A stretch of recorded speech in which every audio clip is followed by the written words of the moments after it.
कल वैशाली प्रशासन ने बिना पेड़ पौधों को नष्ट किया और उनका यह आरोप था कि किसान जो है बिना सरकार की परमिशन से यहाँ पे खेती करते हैं और खेती करने के साथ साथ में फसलों के ऊपर कीटनाशक और कई तरीके के रासायनिक पदार्थों का इस्तेमाल करते हैं, जो कि गंगा में रहने वाले जीव जंतुओं के लिए काफ़ी खतरनाक साबित होता है।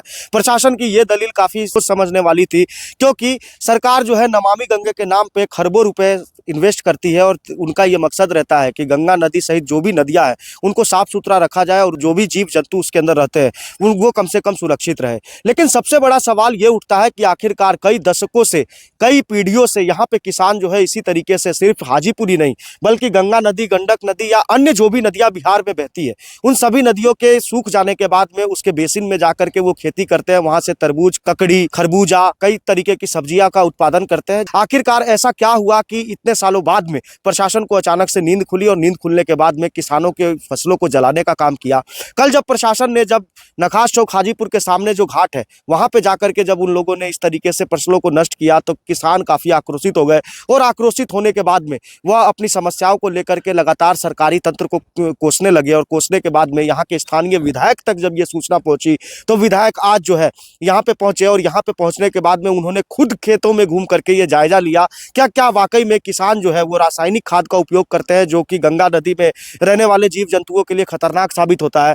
देखिए, एनजीटी का जो नियम है, नदी के धारा में केमिकल्स का उपयोग नहीं करना, रासायनिक खाद का उपयोग नहीं करना। ये लोग जो तरबूज, खीरा, ककड़ी की खेती करते हैं, कद्दू की खेती करते हैं, वो विशुद्ध रूप से कहीं भी उसमें कोई केमिकल्स का प्रयोग नहीं होता है। जो गाय का, भैंस का, जो अपने मवेशी का गोबर होता है और जो पोल्ट्री बीट्स होता है वही उसी से यह खेती होता है। वह विशुद्ध रूप से रासायनिक कहीं से नहीं है, एकदम बिल्कुल जैविक है, परंपरागत है।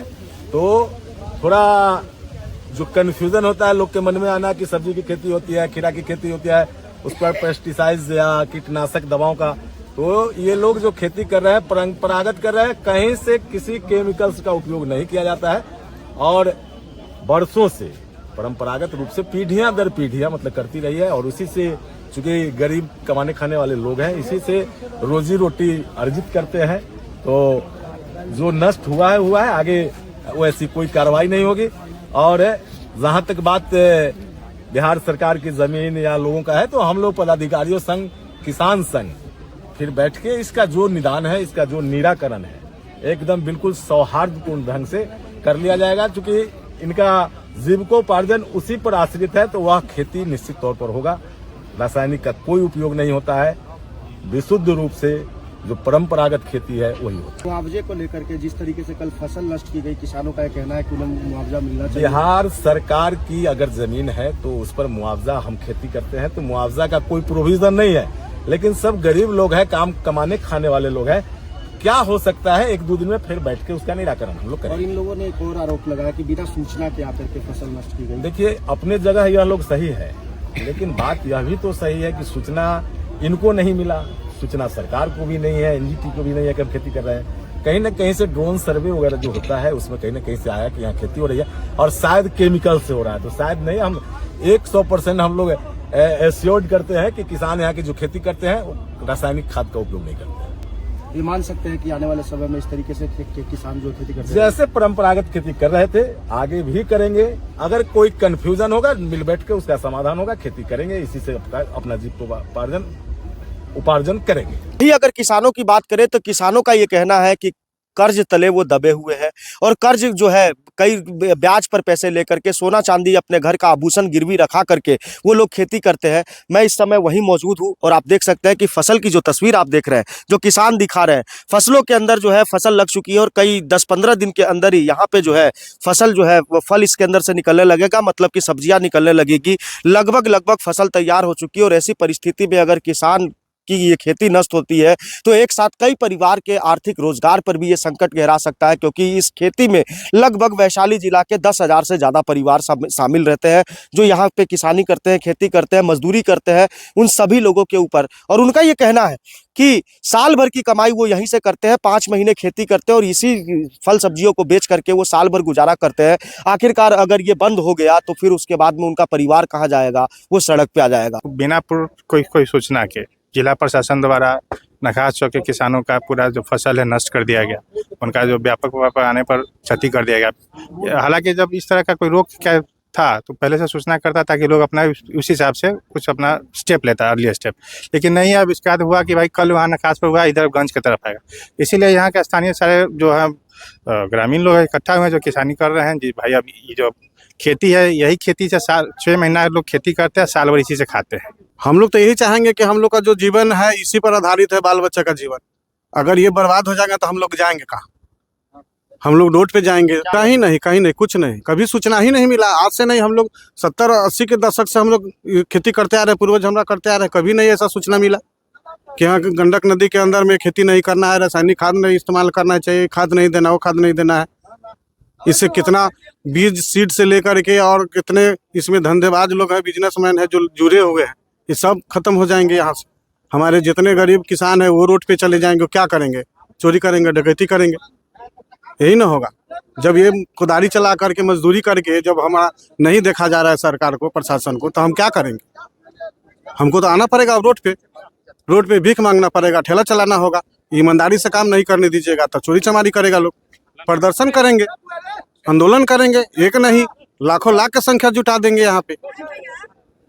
कम नहीं होगा, महिला बच्चा सब रहेगा रोड पे। जो जिसको उसी पर आधारित है वो तो सब आ जाएगा ना, एक नहीं ना आएगा।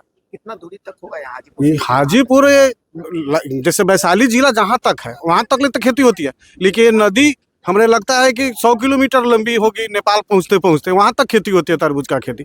आप कहाँ का जनता को, किसान को रोकिएगा?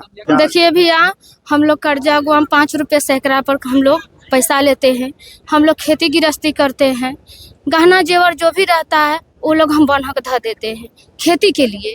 खेती करते हैं, जिसका जैसन खेती रहता है वो ऐसा पैसा लगता है। लेकिन इस समय हम लोग खेती कर लिए, ये बाद में जो है कि आग लगा दे रहा है, आदमी पेड़ उखाड़ दे रहा है, तो ये लोग के हम लोग का मरने की सवाल आ गया है। हाँ, ऐसे तो हम लोग रोड पर भी आ जाएंगे तो कोई हमको सावधान नहीं होगा। बच्चा को उसी में हम लोग पढ़ाई लिखाई जो खेत में से निकलता है, पढ़ाई लिखाई उसी में से हमको सालों की कमाई है इसमें। हम लोग का पेट पालन, रोजी रोटी सब वही है। यही और हम लोग का कोई अथी नहीं है। हम लोग का मजदूर आदमी है, किसान है, अपन किसानी करते हैं और पेट पालन करते हैं अपना बच्चा को। हम लोग रात भर यहाँ पर ही है, यहाँ पर ही और रातें खाए हैं। सुबह से आए, पूछ लीजिए, मेरे गाँव के है, एक दीदी है, दीदी को वार्ड नंबर 1 है ये। हम यहाँ किए हैं कि आप आइए दीदी, ऐसा बात है। और हम लोग सवेरे से इकट्ठा होके सब गोरा बैठे हुए हैं। ये सारी महिलाएं बिना कुछ खाए पिए रात भर पहरा दिया है अपने खेतों में, क्योंकि नखास चौक पर रासायनिक खेती को लेकर के कुछ फसल्स को नष्ट कर दिया गया, आग लगा दिया गया। और चूंकि बिना कोई नोटिस का किया गया तो जिसके कारण ये लोग जो है हताहत है। और इन लोग को ये भी कहा गया कि अब जो है अगले खेत की बारी है। तो ये सारी महिलाएं डरी हुई हैं, जिसके कारण इन लोगों ने रात भर पहरा दिया। चूंकि यह जांच का मामला है और बिना कुछ जांच किए, बिना नोटिस दिए आप रासायनिक खेती की पुष्टि कैसे करते हैं मुझे नहीं पता। चूंकि यह कुछ फर्टिलाइजर्स अगर जहाँ भी है किसी न किसी फैक्ट्रीज में बनती होगी, तो ये उन फैक्ट्रियों को क्यों नहीं बंद करवाते हैं जहाँ ये रासायनिक केमिकल्स बनाए जाते हैं? उन दुकानों को क्यों नहीं बंद कर दिया जाता है जहाँ पर ये दुकान में ये रसायन बिकते हैं?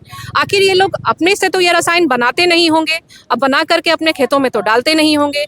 चूंकि ये सचमुच एक हेल्थ इश्यूज का मामला भी आता है और पॉल्यूशन को लेकर ये एनजीटी के द्वारा किया जा रहा है। हम इसके विरोध में नहीं है, लेकिन हाँ, ये शायद रोक वहाँ लगा दी जाए। और जहाँ तक हमें जानकारी है, और अभी हम लोगों ने खेत भी घूमा है और देखा है, आप खेत को भी देख सकते हैं, वहाँ पे मुर्गी का जो बिट्स है वो रखा गया है, फिर वहाँ पे जो गाय का गोबर है वो यूज किया जा रहा है। तो ये बिल्कुल ऑर्गेनिक तरीके से खेती हो रही है। आज हाजीपुर शहर के अंदर इस तरीके से किसानों के ऊपर ये जो जिस तरीके से प्रशासनिक कार्रवाई हुई, उसको लेकर के किसानों में तो रोष व्यक्त है ही, लेकिन सबसे बड़ा सवाल ये है कि आखिरकार किसान जो पिछले कई दशकों से यहाँ पे खेती करते आ रहे हैं, आज तक कभी भी ऐसा मुद्दा सामने निकल करके नहीं आया। अगर ये गंगा और गंडक नदी के बेसिन में इस तरीके से खेती अगर बंद हुई, कितने हजार परिवारों का जो है वो आय का साधन खत्म हो जाएगा। किसान अगर खेती नहीं करेगा तो आखिरकार वो करेगा क्या? ज्यादा दूर नहीं आपको लेकर के चलूंगा। हाजीपुर शहर पिछले 2 सालों से एक चीज के लिए काफी मशहूर है, एयर इंडेक्स क्वालिटी। मतलब कि जो वायु का जो सूचकांक होता है उसमें सबसे ज्यादा प्रदूषित हवा अगर पूरे देश की है तो वो हाजीपुर की है। क्या इस पे कार्रवाई होगी? इसके ऊपर जो जिस तरीके से नगर परिषद जो अवैध वसूली करवाती है, पार्किंग के नाम पे जो है भूमि अलॉट की गई है, वहां पे दुकानें लगा करके जो है अवैध वसूली की जा रही है। इस पे प्रशासन की नजर है कि नहीं? कोनहारा घाट के अंदर जहां पे शवदाह गृह बना हुआ है, विद्युत शवदाह गृह बना हुआ है, उसके बावजूद लोग गंगा नदी के किनारे लाशों को जलाते हैं और लाशों को जलाने के बाद में उनका जो वेस्टेज बचता है वो गंगा में प्रवाहित करते हैं, गंडक में प्रवाहित करते हैं। क्या इससे नदी प्रदूषित नहीं होती है? बरसात के मौसम में जब शहर का सारा पानी जब जल जमाव हो जाता है तो ड्रेनेज सिस्टम के माध्यम से वो पानी गंगा नदी में या गंडक नदी में गिराया जाता है। क्या इससे गंगा प्रवाहित नहीं होती है? प्रभावित होती है। लेकिन सबसे सॉफ्ट कॉर्नर अगर कहीं है तो वो किसान है, क्योंकि किसान के ऊपर आप डंडा चलाएंगे तो किसान अपनी फसलों को बचाएंगे और खुद को बचाएंगे, वो आपके ऊपर विपरीत प्रभाव नहीं छोड़ेंगे। लेकिन एक चीज सबसे ज्यादा गौर करने वाली बात है कि जिस थाली में बैठ करके हम लोग खाना खाते हैं और जिससे ऊर्जा प्राप्त करते हैं, उसको पैदा करने वाले वो किसान जो लगातार ये आंदोलन करने की सोच रहे हैं और इस तरीके से बातें कर रहे हैं, सोचना तो एक बार प्रशासन को भी चाहिए और यहाँ के स्थानीय जो प्रशासन उनको सोचना चाहिए कि आखिरकार किसानों को अगर उचित तरीके से अगर नहीं उनके साथ में वार्ता स्थापित की गई तो ये बहुत बड़े आंदोलन का रूप ले सकती है। हालांकि यहाँ के स्थानीय विधायक ने भरोसा दिलाया है कि जो भी यहाँ पे जमीन इस्तेमाल हो रही है बिहार सरकार का, उसको रिवेन्यू को लेकर के भी बातचीत होगी और उसके अलावा जिनकी फसलें नष्ट कर दी गई है उनको भी कुछ मुआवजा उस तरीके से मिलना चाहिए और एक प्रॉपर वे से जो है इस तरीके से काम होना चाहिए। ये थी हमारी आज की रिपोर्ट। लेकिन ये मामला कहीं ना कहीं सिर्फ हाजीपुर का नहीं बल्कि हर उस व्यक्ति का मामला है जो गंगा नदी और गंडक नदी या अन्य नदियों के किनारे बसे हुए और इस तरीके से किसान जो है खेती कर रहे हैं। ये खबर कहीं ना कहीं बिहार के अंदर एक बड़ी हलचल पैदा करने वाली हो सकती है। देशमत न्यूज के लिए मैं अभिजीत शर्मा, बहुत बहुत धन्यवाद।